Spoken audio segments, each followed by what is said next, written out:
I'm here to talk a little bit about the history of McKnight Hall here on the Gettysburg College campus. There was a rather dramatic and discernible upward trend in enrollment at Pennsylvania College in the late 19th century. Enrollment had hovered around 94 students per class in the decades following the Civil War, but the class of 1887 had about 166 students, and by 1892 that number had swelled to 175. As a result, President Harvey McKnight told a group of Philadelphia alumni in January of 1892 that the college required additional dormitory space. In particular, he suggested that they construct 3 additional dormitory buildings.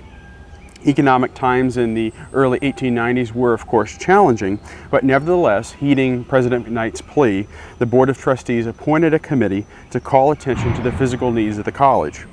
This committee made several appeals to the local Lutheran church, echoing President McKnight's call for 3 additional dormitory buildings.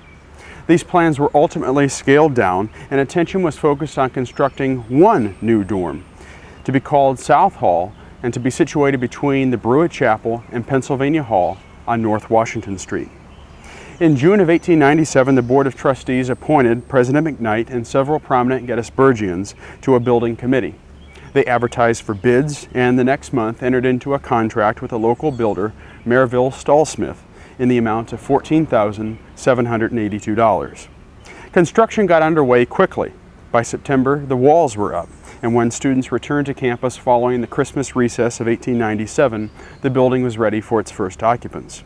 Students first moved their belongings into South Hall for the first time on January the 12th, 1898. The building was completed for a total of $19,242. It was modeled after the dormitory system of Oxford, England, constructed of brick and trimmed in Indiana brownstone. It could house originally about 50 students, and it was a state-of-the-art building for the time. It was the first building on the college campus to feature indoor plumbing. It had a lavatory on each floor, hot and cold water, and was heated by steam. A center staircase was constructed of iron, and each of the rooms were trimmed in hard wood. The first floor had 8 large suites. Each were fitted with a closet and a fireplace. The second floor had 6 spacious suites and 2 smaller rooms, and the third floor featured 16 single units. College life for these students who lived in South Hall was quite different than it is today. Students were expected to be in their rooms doing their studies at all times, with the obvious exceptions being class time and 3 designated recreational periods throughout the day. Permission of the faculty was required for these students to leave town. They were also required to attend daily chapel services. The deans, the faculty, and the president of the college could at any time make unannounced inspections of the rooms in the college. And at 10 o'clock each evening, the janitor would come by and lock up the building, and students would be in for the night. Despite these rules, this building attracted many students to the college. President Harvey McKnight was very boastful of the building in the Gettysburgian in 1898 when he wrote, "The erection of this dormitory has proved very advantageous to the college. It has already secured for us 4 students who otherwise would have probably gone to Yale or Harvard." In 1916, South Hall was renamed in President Harvey McKnight's honor. He was the beloved 4th president of the college, serving from 1884 to 1904.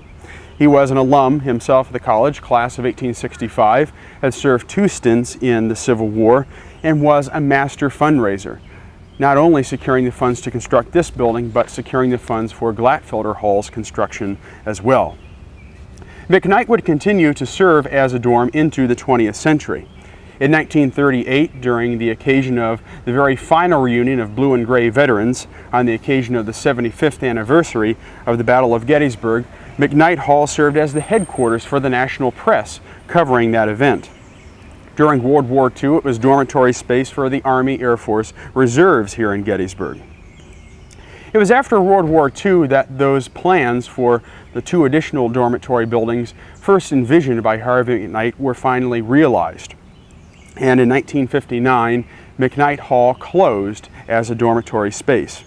It was renovated that year by the college at a price tag of $154,000 for use as academic space.